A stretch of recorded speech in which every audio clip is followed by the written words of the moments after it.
Another item related to the Chiefs that I saw today, Brandon Graham of the Eagles talking about the field conditions in Super Bowl 57, and we've been down that road. We've plowed that ground literally and figuratively multiple times.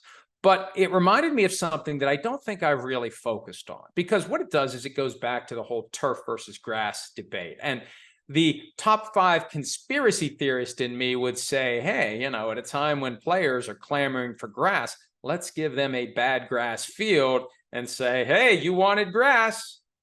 I don't think that is the explanation for this. I don't think the NFL would deliberately sabotage a Super Bowl with a crappy grass field just to prove a point that artificial turf is better than grass. And I've said all along, when grass versus turf comes up, you want grass, but you also want the grass to be properly maintained and presented, properly grown, properly watered, properly handled, so it isn't a slippery mess when it's time to play a game on it. And we know that it was in Super Bowl 57. I mention all that because I've heard multiple times now that in the league meetings that have transpired since Super Bowl 57, the commissioner has been asked point blank about the field by one of his constituents, one of the owners, one or more of them. And the response is it's the player's fault for not wearing the right shoes. That's how the league internally is dealing with any tough questions that come from the membership, the owners of the teams, about the condition of Super Bowl 57's field. It's the player's fault. It's not our fault. And look, I understand that's organizational dynamics and people pass the buck all the time, but come on.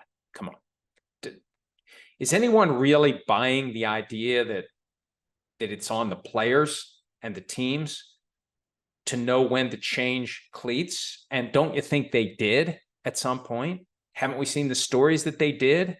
I don't think the cleats mattered. The field was horrible, and it was the league's fault. The premier event, the marquee annual NFL event, 100 million plus, tune in and watch, and it was undermined by the quality of the field. And it definitely hurt the Eagles. The Eagles, see, Howie Roseman cracks me up because when he resorts to his talking points on any potentially controversial issue, if he recites them enough, people who get it understand what he's really saying. They understand that he's truly upset about it because he keeps saying the same thing over and over again, maybe through gritted teeth.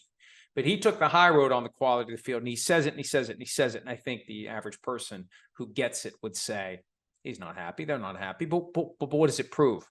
Complaining about it. You just look like you have sour grapes. You look like a sore loser. But by reciting the same line over and over again, the message is, we know this was a problem. We're not happy with the outcome, but we have opted to craft this same statement we're going to use over and over and over again. And if we use it enough times, people will know that this isn't how we really feel. This is just the PR quote that we have been advised to provide when the topic comes up. Hi, it's Mike Florio. Thanks for watching PFT on YouTube. Hit subscribe for the latest news and analysis from Pro Football Talk.